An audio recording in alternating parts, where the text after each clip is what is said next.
Thank you very much. Thank you so much. I'm so grateful to be a recipient of this award and to be keeping such extraordinary company. I first of all want to thank all of you who are involved in making this possible, but the main thing that I want to do here is to just say how I'm inspired by the young people who are represented here, because I think that's the purpose ultimately of this foundation. And I want to tell just a brief story because Archbishop Tutu is here, one of my heroes, and let you know where I was when I was about your age. I'm really dating myself now, although I'm also dating the Archbishop, because back in 1979, I was a freshman in college at Occidental College in California. And I had had a somewhat rocky youth and teenage years. My father wasn't at home. I was growing up partly with my grandparents in high school.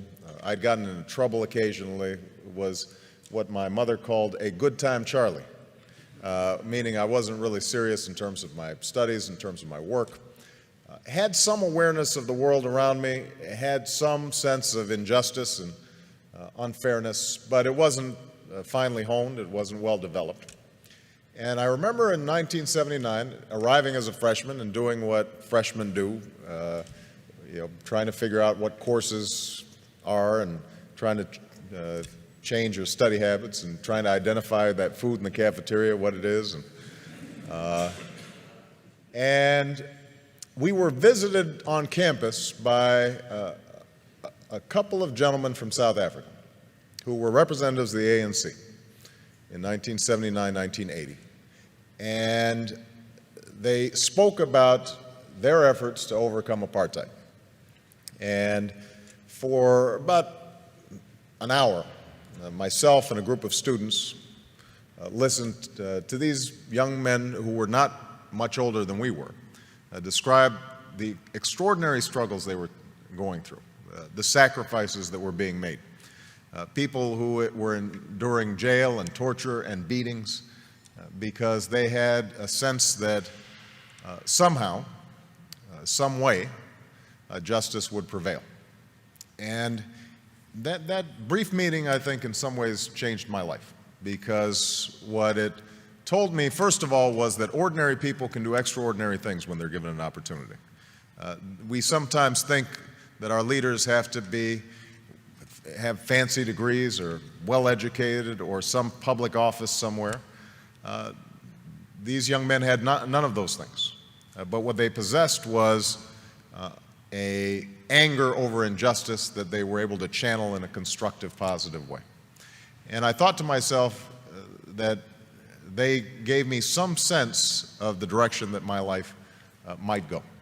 And so I became active in the anti-apartheid movement on campuses. And I'm not sure we were particularly effective. As I recall, Occidental College continued to refuse to divest despite the various protests that we organized as students. I transferred to Columbia, and there was similar resistance on Columbia's campus.